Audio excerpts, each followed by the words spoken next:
Hello and welcome to dynamic science lectures. और MSc first year की statistical mechanics की इस लेक्चर सीरीज़ में आज का जो हमारा टॉपिक है वो है कैनोनिकल एंसेंबल। ठीक है, एंसेंबल 3 टाइप के होते हैं। पहला हम पढ़ चुके हैं, माइक्रो कैनोनिकल एंसेंबल पढ़ चुके हैं। उसके बाद दूसरा ये है कैनोनिकल एंसेंबल, और जो तीसरा आता है वो है ग्रांड कैनोनिकल एंसेंबल। ठीक है, तो देखो भाई, बात क्या है, ये वाला जो कैनोनिकल एंसेंबल है वो माइक्रो कैनोनिकल एंसेंबल की हेल्प से ही डिराइव किया जाता है। ठीक है, मतलब अगर आपको वो समझ आए उसके बाद ही ये आता है। ठीक है, तो इसके लिए सबसे पहले हम थोड़ा सा माइक्रो कैनोनिकल की बात करते हैं। ठीक है, अब बात क्या है, उसके फायदे और नुकसान। ठीक है, तो सबसे पहले फायदे की बात करते हैं। पहला फायदा क्या है कि वो जो सिंपलेस्ट सिस्टम है, सिंपलेस्ट सिस्टम उनके साथ डील करता है। ठीक है, कौन से? आइसोलेटेड। ठीक है, आइसोलेटेड सिस्टम के साथ ही डील करता है, पहली बात। दूसरी बात क्या है कि इसमें जो पोस्टुलेट है, इक्वल ए प्रायरी प्रोबेबिलिटी। ठीक है, ये जो पोस्टुलेट है वो स्ट्रिक्टली एप्लीकेबल होता है इसके अंदर। ठीक है, दो खास बातें। तीसरी जो खास बात है वो है कि जो अदर एंसेंबल है, अदर एंसेंबल वो भी इससे क्या किए जाते हैं, डिराइव किए जाते हैं।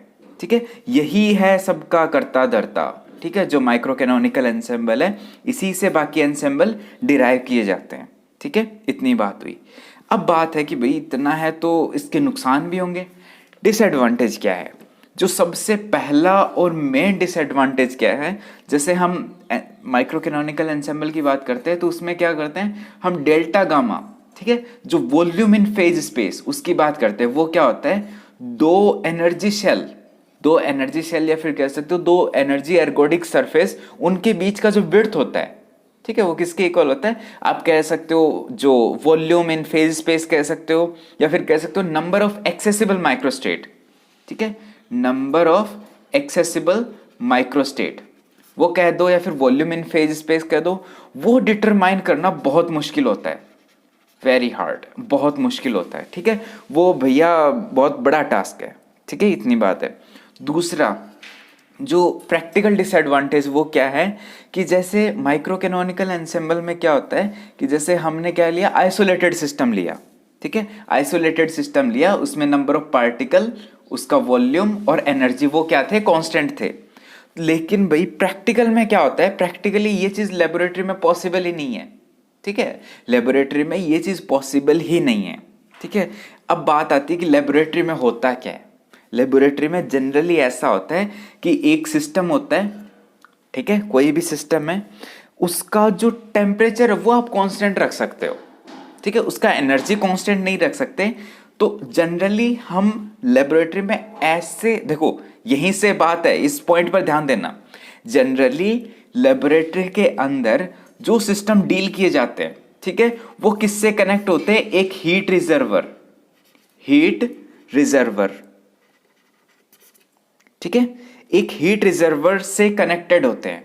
ठीक है, इसका मतलब क्या है, वो उस हीट रिजर्वर के साथ हीट एक्सचेंज कर सकते हैं। इसका मतलब उस सिस्टम का जो एनर्जी है वो चेंज होता है। क्या होता है? उस सिस्टम का एनर्जी चेंज होता है, लेकिन हाउएवर हम उसका टेम्परेचर कांस्टेंट रख सकते हैं। ठीक है, लेबोरेटरी में क्या होता है, हम ऐसे सिस्टम के साथ डील करते हैं जो एक हीट रिजर्वर के साथ कनेक्टेड होते हैं। ठीक है, और उनका जो टेम्परेचर है वो कांस्टेंट किया जा सकता है, लेकिन एनर्जी वेरी होता है। ठीक है, हमें तो उन सिस्टम के साथ डील करना है जिनका एनर्जी क्या होता है, वेरी होता है। इतनी बात हुई।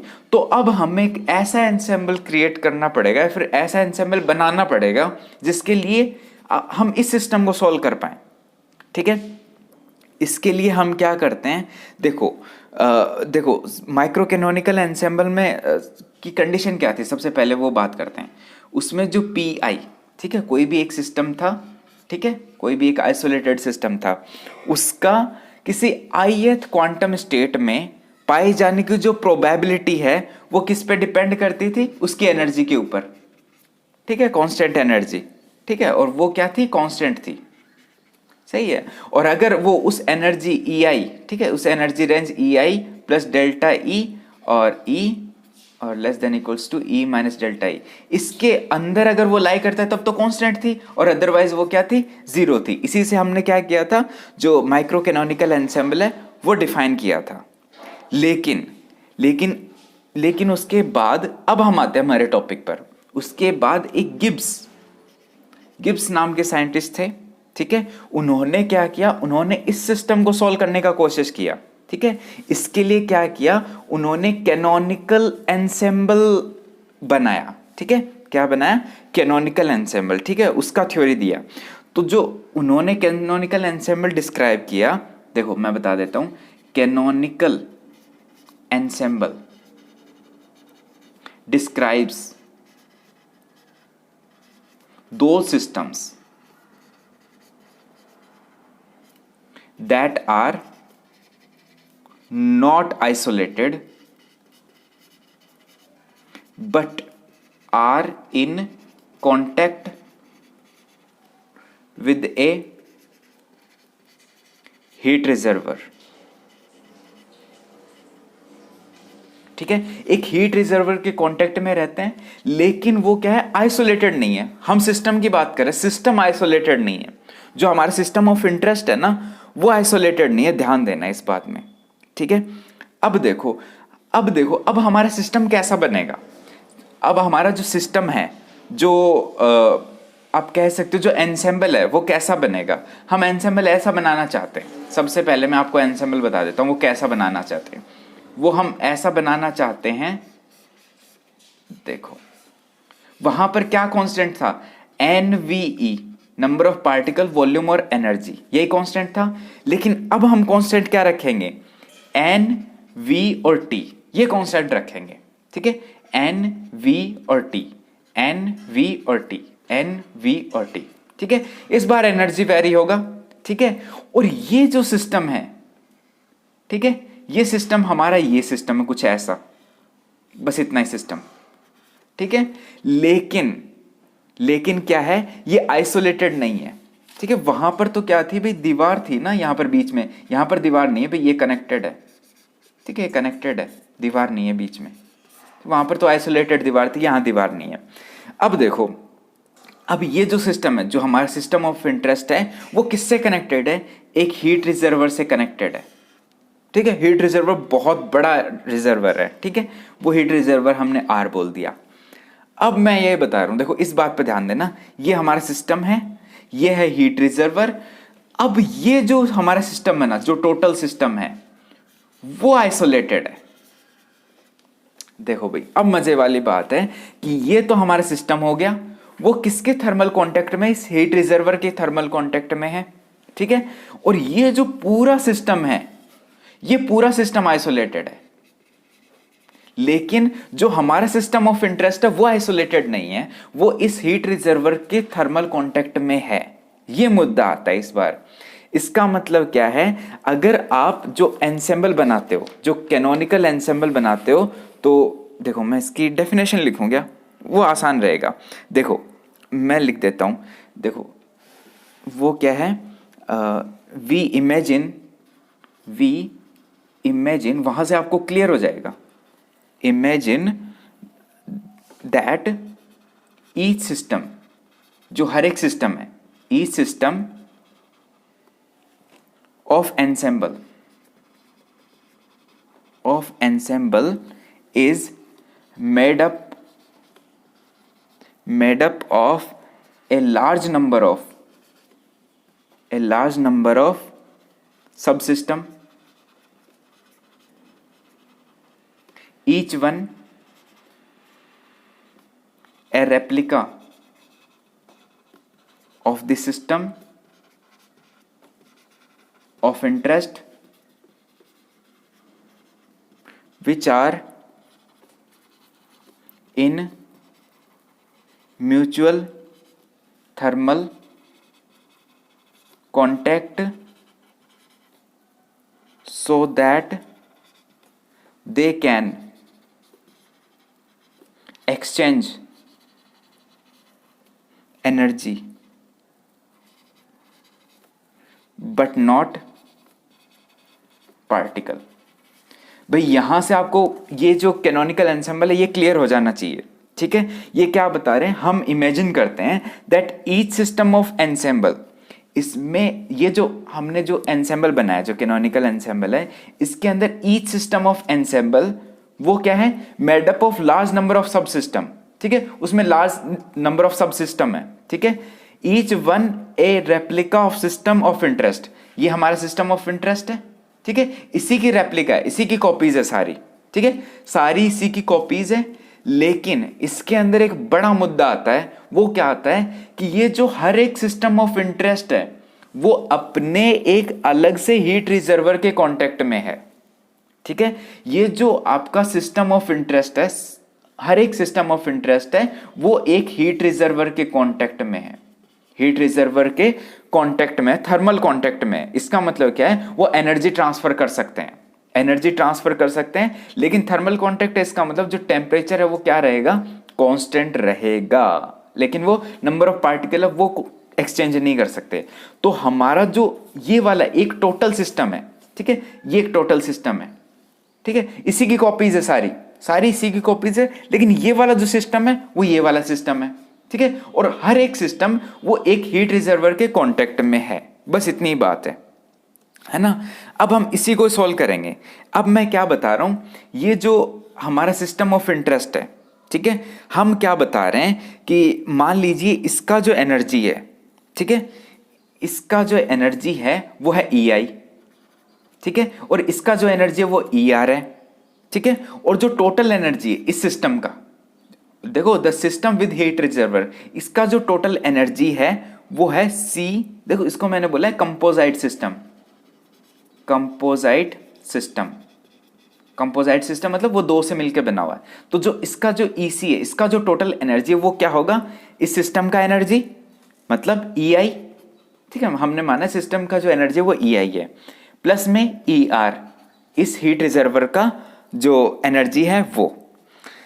अब हम क्या करते हैं, अब हम देखते हैं जो प्रोबेबिलिटी है जो हमारा ये है, ठीक है, वो किस तरह से चेंज होता है, ठीक है। काम हमारा यही है कि ये जो हमारा प्रोबेबिलिटी डिस्ट्रीब्यूशन है, ठीक है, बस वो निकालना है हमें। मेन मुद्दा ये, वहां पर हमने जो निकाला था वो कुछ इस तरह का था कि वो कांस्टेंट था अगर E है वो इस रेंज में लाई करे, और 0 था जब वो इस रेंज में ना हो। अब मैं क्या बता रहा हूं, देखो यहां से देखो, अब मैं क्या बता रहा हूं, जो PC है, PC equals to the probability that composite system is in delta gamma C, ठीक है, और वो किस पे, EC और EI, ठीक है। अब देखो मैं क्या बता रहा हूं, ये एक हमारा कंपोजाइट सिस्टम है, वैसे यहां पर कितने बहुत सारे हैं, ठीक है।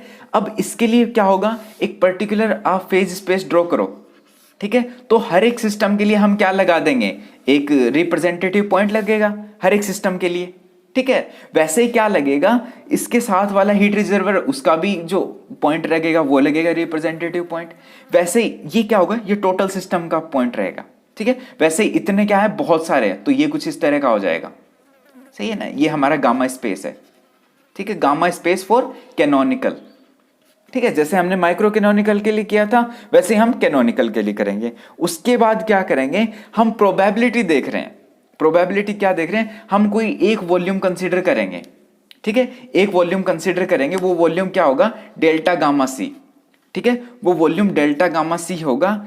फिर जो प्रोबेबिलिटी है PC, वो क्या है, the probability that composite system is इन इस वॉल्यूम, ठीक है। हमने क्या किया, इस फेज स्पेस के अंदर एक वॉल्यूम कंसीडर किया। अब हम ये देख रहे हैं कि इस फेज स्पेस, इस वॉल्यूम के अंदर, ठीक है, उस सिस्टम का, उस कंपोजाइट सिस्टम के पाए जाने की प्रोबेबिलिटी कितनी है, ठीक है। हमने क्या किया, वो रेप्लिकाज हमने बना लिए, ठीक है। उसके बाद उसको उस फेज स्पेस के अंदर रिप्रेजेंटेटिव पॉइंट से हमने रिप्रेजेंट कर दिया, सारे पॉइंट लगा दिए हमने। फिर हम क्या करते हैं, एक वॉल्यूम कंसीडर किया, ठीक है। वॉल्यूम कंसीडर करने के बाद हमें ये देखना है कि ये जो हमारा पर्टिकुलर कंपोजिट सिस्टम है वो क्या हाँ उसका इस वॉल्यूम में पाए जाने का प्रोबेबिलिटी कितना है, ठीक है। अब मैं वो प्रोबेबिलिटी डिफाइन कर रहा हूं, वो क्या आएगा, पी सी ई सी, ठीक है। किसके प्रोपोर्शनल होगा, देखो वो प्रोपोर्शनल होगा डेल्टा गामा सी और एनर्जी ई सी और ई आई, ठीक है। ई सी और ई आई, ई सी मतलब इस कंपोजिट सिस्टम का पूरा और सिस्टम ऑफ इंटरेस्ट का ई आई, ठीक है। सही है ना, ये क्या इसी के प्रोपोर्शनल होगा, सही है ना, सीधा बात, जितना बड़ा वॉल्यूम उतना ही ज्यादा प्रोबेबिलिटी बढ़ जाएगा, सीधी सी बात है, ये हमने माइक्रो कैनोनिकल एंसेंबल में देखा था, सही है ना। ये क्या होगा, इसके प्रोपोर्शनल होगा, ठीक है। और ये देखो ये किसके इक्वल होगा, अब ध्यान देना, ये तो पूरे कंपोजिट सिस्टम का वॉल्यूम है, वो किसका होगा, इस सिस्टम ऑफ इंटरेस्ट का वॉल्यूम इनटू इसका वॉल्यूम, सीधी सी बात है, इसका वॉल्यूम इनटू इसका वॉल्यूम। तो लिख दूं, ये क्या आएगा, ये आएगा डेल्टा गामा एस ई आई, ठीक है, into delta gamma R E R, ठीक है। और वो कब होगा, ध्यान देना, एक तो ये प्रोपोर्शनल इसके होगा, ठीक है, इस वाले वॉल्यूम के, और एक वो जीरो होगा, लेकिन ये इसके प्रोपोर्शनल कब होगा, जब फोर जो आपका इसका एनर्जी है वो क्या होगा, इसी इस आपके कंपोजिट सिस्टम का एनर्जी और इस आपके ई सी प्लस डेल्टा, सही है ना। ये आपका देखो, अगर आप इस पूरे सिस्टम का, ठीक है, इस पूरे सिस्टम की अगर आप वो एंसेंबल बनाते हो, ध्यान देना, यहां से मैं आपको काम की चीज बता रहा हूं, अगर इस सिस्टम के आप एंसेंबल बनाते हो, इस कंपोजिट सिस्टम के एंसेंबल बनाते हो, तब तो वो क्या बनेंगे, माइक्रो कैनोनिकल एंसेंबल बनेंगे, सही है ना। अगर आप सिर्फ इसी सिस्टम के एंसेंबल बनाते हो बहुत सारे, देखो ऐसे, ये एक हो गया, फिर ऐसे ही दो, फिर ऐसे ही तीन, ऐसे ही चार, ऐसे बहुत सारे बनाते हैं, वो तो बन गया आपका माइक्रो कैनोनिकल, ठीक है। लेकिन अगर सिर्फ आप इन सिस्टम का एंसेंबल बनाते हो, सिर्फ इन सिस्टम का एंसेंबल बनाते हो, तब वो बनेगा कैनोनिकल। सिर्फ ये वाले का अगर आप एंसेंबल बनाते हो तब वो बनता है आपका कैनोनिकल। तो यहां पर हमने क्या बनाया, ये जो कंडीशन है ये किसके लिए, ये किसकी कंडीशन है, माइक्रो कैनोनिकल एंसेंबल की। और वो कब लगेगी, जब आप इस पूरे सिस्टम को कंसीडर करते हो, इस कंपोजिट सिस्टम को कंसीडर करते हो। क्यों, क्योंकि ये कंपोजिट सिस्टम ही तो आइसोलेटेड है, ये आपका सिर्फ ये जो सिस्टम ऑफ इंटरेस्ट है वो आइसोलेटेड नहीं है, इस पर आप माइक्रो कैनोनिकल एंसेंबल की कंडीशन नहीं लगा सकते। आप क्या करो, इन दोनों को एक साथ कंसीडर करो, फिर आप ये जो माइक्रो कैनोनिकल एंसेंबल की कंडीशन लगा सकते हो, ठीक है। वही हमने यहां पर लगाई है। और ये क्या होगा, जीरो कब, अदरवाइज, ठीक है। ये ईसी क्या है, इस कंपोजिट सिस्टम की एनर्जी, ठीक है, वो ईसी और इस डेल्टा के बीच का होगा, तब तो ये प्रोबेबिलिटी हो जाएगा, अदरवाइज जीरो हो जाएगा, ठीक है। इतनी बात हुई भाई, अब आसान है, अब काम आगे का आसान है। अब हम क्या मानते हैं, अब हम नेक्स्ट पेज पे करते हैं। मैं क्या बता रहा हूं, let the system be in one definite state I, ठीक है। किसी भी एक डिफाइनाइट स्टेट में हमारा सिस्टम, देखो जो हमारा ये था ना, इसके अंदर ये तो सिस्टम है और ये रिजर्वर है, ठीक है, ये पूरा है कंपोजिट सिस्टम। ये जो सिस्टम है, अब हम बता रहे हैं कि ये किसी ith स्टेट में है, ठीक है, ith स्टेट में है। तो जो नंबर ऑफ स्टेट है, ये इंपॉर्टेंट स्टेटमेंट है, क्या, the number of states accessible to the composite system must simply be the number of states that are, मैं वही लिख रहा हूं जो इंपॉर्टेंट है, नहीं तो मैं नहीं लिखता, accessible to the reservoir, ठीक है। अब मैं क्या बता रहा हूं, मान लीजिए ये आपका सिस्टम है, वो किसी पर्टिकुलर ith स्टेट में है, ठीक है, पर्टिकुलर ith स्टेट में है, ठीक है, तो इसका एनर्जी क्या होगा, EI होगा। तो इस रिजर्वर का एनर्जी क्या हो जाएगा, इस रिजर्वर का एनर्जी हो जाएगा EC माइनस EI हो जाएगा, सही है। अब ये क्या बता रहा है, the number of state accessible to the composite system, इस पूरे कंपोजाइट सिस्टम के लिए क्या है, जो नंबर ऑफ एक्सेसिबल स्टेट हैं वो क्या होंगी, सिंपली इस रिजर्वर की हो जाएगी, सही है ना। क्यों, क्योंकि आपका जो सिस्टम है एट दिस इंस्टेंट वो क्या है, एक स्टेट I में है, ठीक है। तो इसके लिए क्या हो जाएगी, नंबर ऑफ एक्सेसिबल स्टेट वो इस एनर्जी के ऊपर डिपेंड कर गया। तो जो total number of accessible state है इस कंपोजाइट सिस्टम के लिए वो क्या हो जाएगी, सिर्फ इस हीट रिजर्वर की हो जाएगी। क्यों, क्योंकि ये तो हमने मान लिया कि ith में है। अब देखो, अब जो प्रोबेबिलिटी Pi है, ठीक है, Pi वो प्रोबेबिलिटी क्या है, Pi the probability that the system, जब भी मैं सिस्टम बोलूं, सिस्टम मतलब ये वाला सिस्टम, हमारा सिस्टम ऑफ इंटरेस्ट, जो सिस्टम है is in quantum state, quantum state I, ठीक है, ith क्वांटम स्टेट में है, उसकी प्रोबेबिलिटी, वो प्रोबेबिलिटी क्या हो जाएगी, देखो वो सीधा सा प्रोपोर्शनल हो जाएगी delta gamma R EC minus EI। सिर्फ इस हीट रिजर्वर की के ही वो आपके इस फेज स्पेस के वॉल्यूम पे ही डिपेंड करेगा, ठीक है। इतनी बात हुई। अब देखो, अब हम क्या करते हैं, अब भाई काम इंटरेस्टिंग हो गया। अब देखो, ये जो आपका EC है वो तो बहुत ज्यादा है EI के कंपेयर में, सही है ना। आप ये तो हीट रिजर्वर है, इसका एनर्जी तो बहुत ज्यादा होगा, मतलब पूरे सिस्टम का एनर्जी इस सिस्टम के कंपेयर में तो बहुत ज्यादा होगा, सही है ना।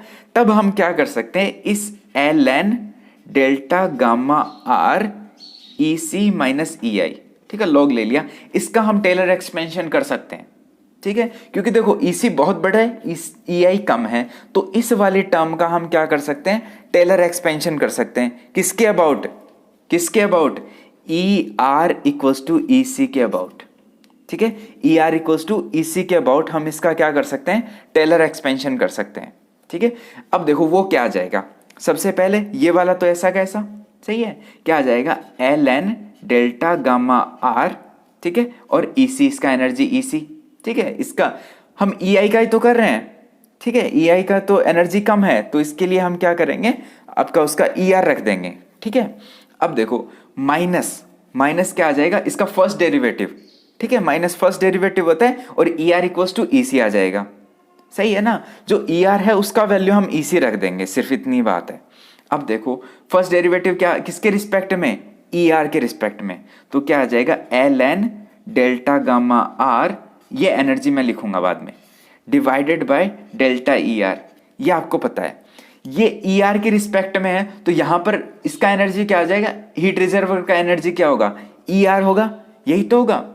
अब देखो जो हमने EC है उसकी जगह क्या लिखा है, ER लिखा है ना, तो ये क्या आ जाएगा, ER equals to EC into में देखो ये हमने डेरिवेटिव किया है, तो क्या आएगा, EI आएगा, डेफिनेटली आएगा, सही है। प्लस में अदर बता रहा हूं, इसको हम लिखेंगे, इसको हम कुछ लिखेंगे, कुछ कैसे लिखेंगे, देखो ln delta gamma R ER वो क्या होता है, अगर किसी को याद हो, ये स्टैटिस्टिकल एंट्रोपी है ना, ln डेल्टा गामा R वो क्या है, स्टैटिस्टिकल एंट्रोपी सिग्मा R होता है ना, होता है ना। तो देखो यहां से ये सिग्मा R हो गया। देखो हमने प्रीवियस लेक्चर में एक चीज डिफाइन किया था, जो सिग्मा R, ठीक है, अगर ये सिग्मा R है तो डेल सिग्मा R, देखो अगर जिसको ये समझ नहीं आया प्रीवियस लेक्चर देख लो, जो सेकोटेट्रोड वाला इक्वेशन वाला किया है मैंने, ठीक है, उसके अंदर ये मैंने डिफाइन कर रखा है, delta sigma R divided by delta ER वो किसके इक्वल होता है, 1/θ, थीटा R कह दो या फिर थीटा कह दो सिर्फ, ठीक है, इसके इक्वल होता है, ये हमने डिफाइन किया हुआ है, ठीक है। अब देखो ये किसके इक्वल होता है, ये हमने 1/kT लिखा था, ठीक है, थीटा को 1/kT हमने प्रूव किया था जब हमने थर्मोडायनेमिक प्रोबेबिलिटी निकाला था तब, ठीक है। ये हम अब इस KT को 1/kT को हम बोल देते हैं बीटा, ठीक है, 1/kT को हम क्या बोल देते हैं, बीटा बोल देते हैं। अब देखो, अब ये जो ln delta gamma R EC minus EI वो क्या हो जाता है, ये तो टर्म ऐसे की ऐसी ln, देखो भाई ln delta gamma R E C, ठीक है, माइनस इसकी जगह आप क्या रख दोगे, बिट्टा, और ये ई आई ऐसा कैसा, तो ये क्या आ गया, बिट्टा ई आई, बस इतना सा रह गया, सही है ना, बिट्टा ई आई, प्लस में अदर टर्म्स वो कैंसिल कर देंगे।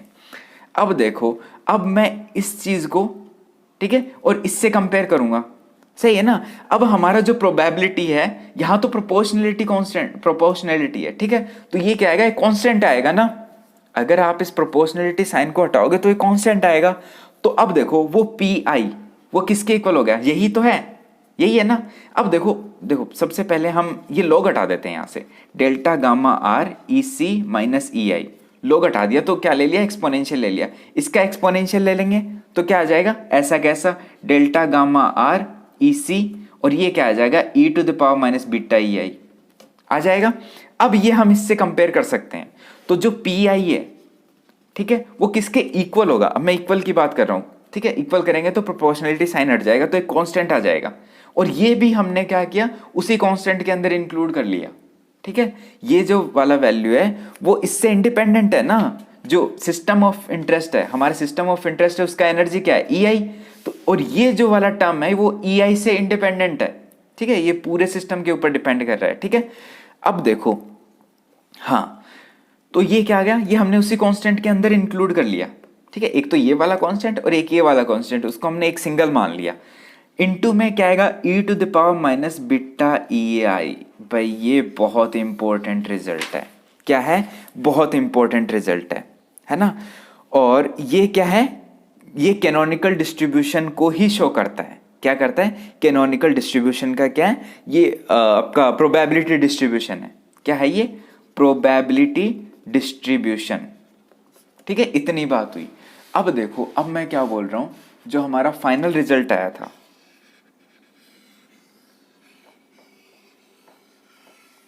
क्या आया फाइनल रिजल्ट, अब तक हमारा पी आई इक्वल्स टू क्या है, C E to the power minus beta E I, क्या है ये, प्रोबेबिलिटी डिस्ट्रीब्यूशन, ठीक है। अब देखो प्रोबेबिलिटी डिस्ट्रीब्यूशन किसके लिए, कैनोनिकल के लिए, ठीक है। अब देखो ये वाला जो आपका है ना, E to the power minus beta E I, इसको बोला जाता है बोल्ट्जमान फैक्टर, बोल्ट्जमान फैक्टर, ठीक है, E to the power minus beta E I को। अब देखो, अब हम इस सी का वैल्यू कैसे निकालेंगे, सी का वैल्यू कैसे निकालेंगे, जो समेशन ओवर पी आई है वो किसके इक्वल होता है, 1, सही है ना, समेशन ओवर पी आई, इसका मतलब क्या है, sum of all the probabilities of all state, ठीक है, ये क्या है, sum of all probabilities, probabilities of all states, ठीक है, must be equal to unity. अब अगर ये इक्वल्स टू 1 करेंगे तो क्या आएगा, समेशन आई पी आई क्या आएगा, किसके इक्वल आएगा, इसके C E to the power minus beta E I, इसके इक्वल आएगा ith, तो ये किसके इक्वल आ जाएगा, 1, ठीक है। यहां से आप c का वैल्यू रख सकते हो, वो क्या आएगा, 1 upon summation over E to the power minus beta E I, रख सकते हो, सही है।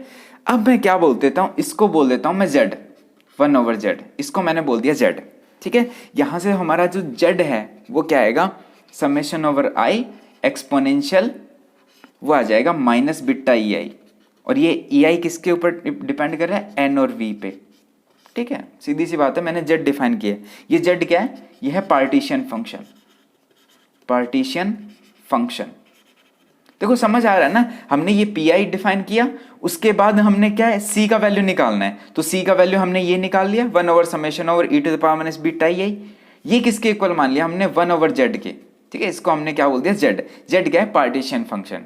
स्टैटिस्टिकल मैकेनिक्स में ये जो पार्टीशन फंक्शन है बहुत इंपॉर्टेंट रोल अदा करता है भाई, आगे आपको समझ आएगा, ठीक है। अब यहां से हमारा पी आई क्या आ जाता है, प्रोबेबिलिटी डिस्ट्रीब्यूशन, किस पे डिपेंड करेगा, एन वी और टी, ठीक है, इसी के ऊपर डिपेंड करेगा।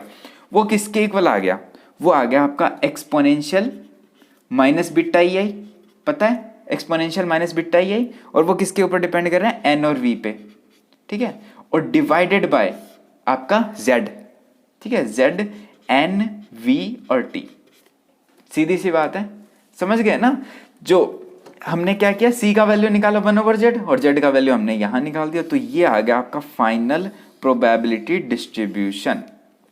ठीक है, अब देखो इसके कॉरस्पॉन्ड अगर आप प्लॉट बनाते हो प्रोबेबिलिटी और एनर्जी का, तो वो प्लॉट कुछ इस तरह का आता है। यह है एनर्जी EI और यह है प्रोबेबिलिटी PI। तो इसका प्लॉट कुछ इस तरह का आता है, ऐसा ही तो आएगा, एक्सपोनेंशियली डिके। ये क्या बोल रहा है? ये मतलब देखो, ये ऐसा नहीं आएगा, ये कुछ ये ऑलमोस्ट जीरो आएगा भाई, जीरो के पास जाएगा। ठीक है, एक्सपोनेंशियली डिके। अब देखो, अब मैं क्या बता रहा हूं कि ना जहां पर हमारे पास माइक्रो कैनोनिकल एंसेंबल में क्या था, वो आपका देखो वो ऐसा था ना, PI और EI के बीच वो एक पीक आ रहा था। ठीक है, एक पीक आ रहा था, या फिर कह सकते हो कुछ ऐसा एक विड्थ आ रहा था, डेल्टा EI। ठीक है, यही तो आ रहा था। तो वहां पर आपको एक शार्प एनर्जी का रिक्वायरमेंट था। माइक्रो कैनोनिकल एंसेंबल में आपको एक शार्प एनर्जी का रिक्वायरमेंट था। लेकिन यहां पर क्या हो रहा है, जैसे जैसे आपका एनर्जी है वो बढ़ रहा है, वैसे वैसे प्रोबेबिलिटी क्या हो रहा है, डिक्रीज हो रहा है। सही है ना, यहां पर आपको शार्प एनर्जी का रिक्वायरमेंट नहीं है। यहां पर आप देखो, यहां पर जो कैनोनिकल डिस्ट्रीब्यूशन है वो क्या प्रिडिक्ट कर सकता है, जो एवरेज क्वांटिटी है वो प्रिडिक्ट कर सकता है। कैसे? By using mean. ठीक है ना, अगर उसका देखो आपके पास एक डिस्ट्रीब्यूशन फंक्शन आ गया, ठीक है, डिस्ट्रीब्यूशन फंक्शन आ गया तो वहां से आप मीन निकाल सकते हो। ठीक है, मीन से क्या निकाल सकते हो आप, जो आपका एवरेज क्वांटिटीज है वो आप प्रिडिक्ट कर सकते हो। इसका मतलब क्या है, जो कैनोनिकल डिस्ट्रीब्यूशन है, ठीक है, कैनोनिकल एंसेंबल है, उसकी हेल्प से हम क्या कर सकते हैं, जो एवरेज क्वांटिटीज है वो प्रिडिक्ट कर सकते हैं। पहला जो एडवांटेज आ गया। दूसरा एडवांटेज क्या आ गया, जैसे आपका माइक्रो कैनोनिकल एंसेंबल में आपका शार्प एनर्जी का रिक्वायरमेंट था। ठीक है, एनर्जी आपका बिल्कुल उस विड्थ के अंदर ही आना चाहिए, उतना ही एनर्जी होगा तभी सिस्टम आपका उसी पर्टिकुलर ith स्टेट में मिलेगा। लेकिन यहां पर क्या है, जैसे जैसे एनर्जी आपका बढ़ता जाता है वैसे वैसे प्रोबेबिलिटी क्या हो रहा है, डिक्रीज होता जा रहा है। सही है ना, जैसे जैसे आपका एनर्जी बढ़ता जा रहा है वैसे वैसे प्रोबेबिलिटी उस ith स्टेट में पाए जाने का प्रोबेबिलिटी क्या हो रहा है, डिक्रीज होता जा रहा है। ठीक है, ये है कैनोनिकल एंसेंबल का जो कह सकते हो मेन एडवांटेज कह सकते हो। यहां पर आपको शार्प एनर्जी का रिक्वायरमेंट नहीं है। ठीक है, अब मैं क्या बता रहा हूं, प्रोबेबिलिटी जो प्रोबेबिलिटी WI है, ठीक है, WI वो क्या है, कैनोनिकल एंसेंबल से क्या बता रहा हूं मैं, जो प्रोबेबिलिटी WI है क्या है, जो system will be found with particular energy PI, particular energy EI, particular energy EI।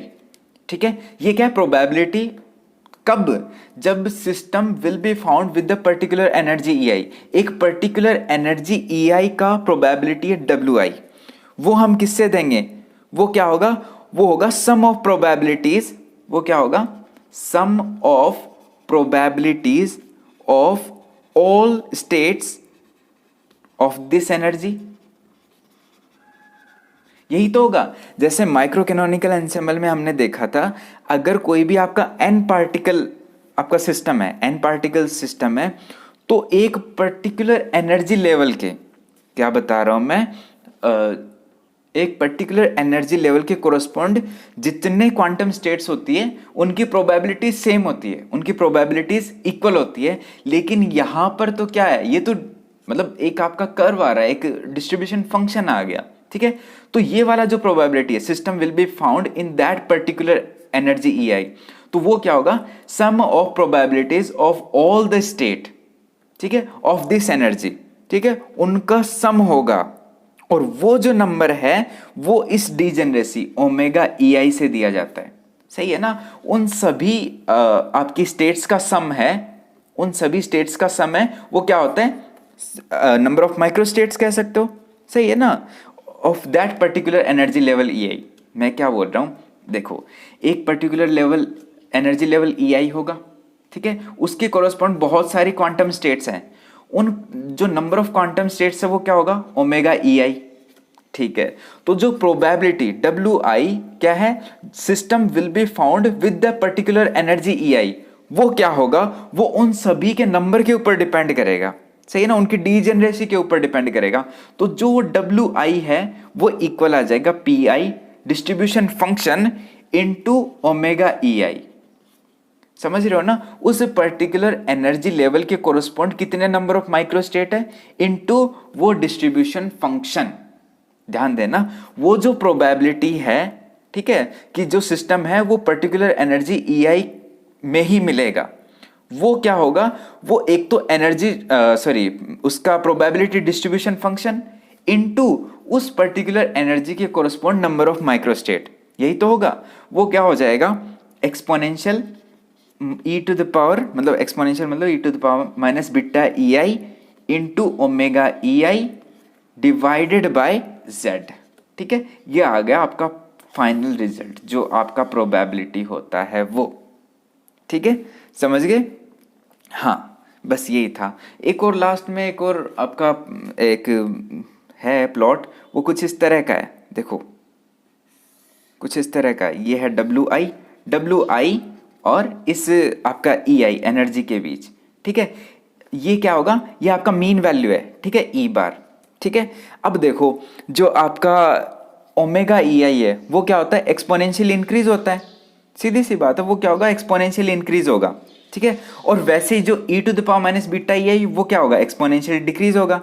सही है ना, तो इसके कोरस्पॉन्ड क्या हो जाएगा, एक एनर्जी विड्थ आ जाएगा। सही है ना, तो ये आपका प्लॉट कुछ इस तरह का होता है डब्ल्यू आई और ई आई के बीच का। ठीक है, तो भाई अब मैं आपको कैनोनिकल एंसेम्बल की एक खास बात बता देता हूँ कि इसमें जो पहले था ना कि माइक्रो कैनोनिकल एंसेम्बल में क्या था कि आपका एनर्जी कांस्टेंट था और टेम्परेचर वेरी कर रहा था।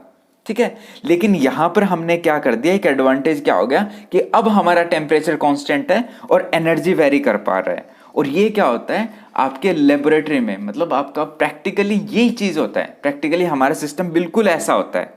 सही है ना, बस इतना ही। तो भाई इस आपके इस कैनोनिकल एंसेम्बल में इतना ही, और बाकी नेक्स्ट लेक्चर में पढ़ेंगे entropy of the system in contact with heat reservoir. Okay, तो भाई थैंक यू।